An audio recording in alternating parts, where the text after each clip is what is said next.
Hello and welcome to Race 2 of this 2020 season simulation in NASCAR Racing 2003. This race takes place at Las Vegas, the second race of the season, and Kyle Larson is coming off of a Daytona 500 victory, his first in that race, and he's going to take the pole for this race. He'll lead them to green with Erik Jones beside him, Keselowski behind him, and Martin Truex Jr. in fourth.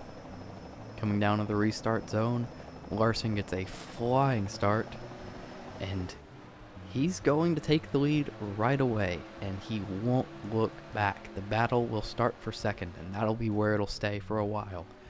Keselowski's going to edge down into turn one and eventually clear Jones, following Larson through. Harvick and Jones raced for third. I think Jones would come out the victor there. The battle for second would then result in a Keselowski and Jones situation. But further back, things get a little bit hectic. Austin Dillon stuck in the middle. Some very tight racing, a lot of late moves, again, just like Daytona, but no incidents early in the going. That battle for second, though, Jones would keep making moves, but never have any success. Keselowski was not the better car, but it proved to be very difficult to pass. Passing was near impossible. Even with help from his teammate, Jones was not able to push by the two car, as the high side would get the run down the straightaway. Eventually, though, Harvick made his move late in the stage, getting to the inside of Keselowski, and as we come over later in the stage, we'll see Harvick not able to do it. But he would get the run after a little bit of a bump from Martin Truex Jr. He would get a chance and crossover move, and here he comes. The stage would end with Harvick in second. He would get that spot. Larson would take the stage victory. No challenges for him. And the same story would be said in stage 2. Cole Custer running 11th, he's the leading rookie right now, and his teammate Kevin Harvick would chase down Kyle Larson, but not be able to challenge him early in the going. We're 6-7 laps into the stage, and still no challenges. But lap 8 of stage 2, Kevin Harvick starts to look. He gets one chance in the middle of the corner when Larson rises up the track, but that would be his only chance. Harvick could not make the best of it.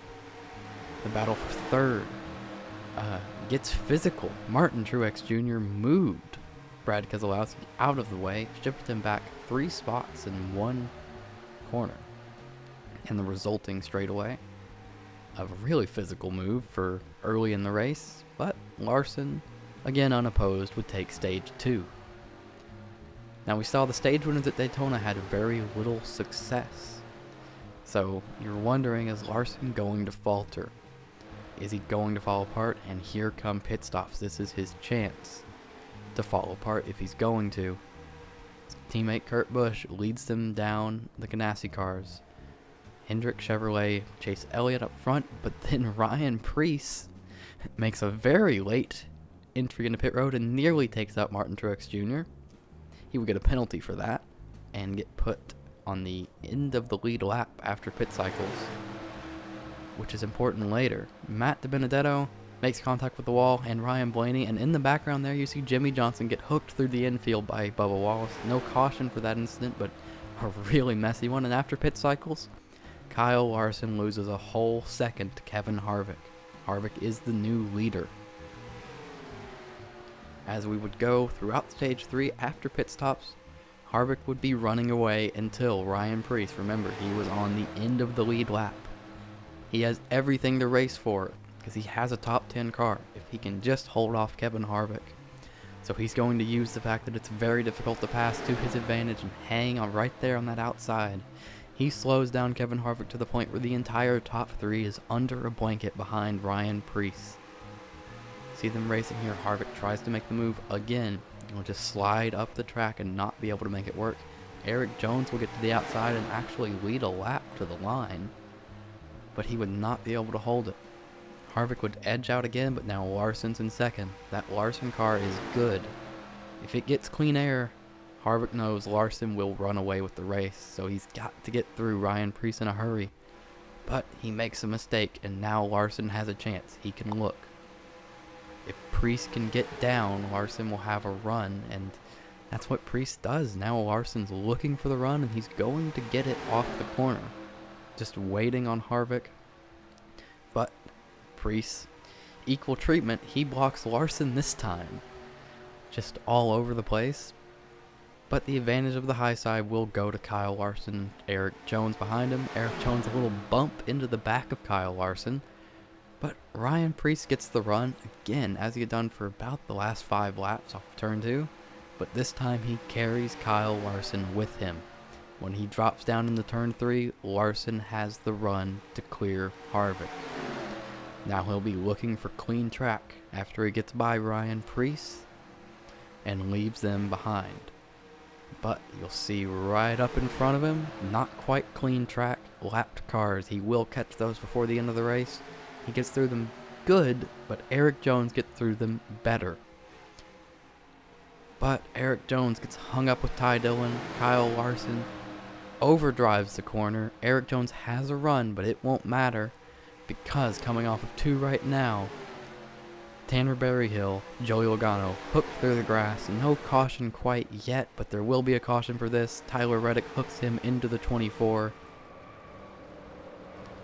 See Logano sliding in the frame, and then Matt DiBenedetto nowhere to go as those cars slide down the track. And the same story for Alex Bowman, who's committed to the bottom and runs into the back of his teammate.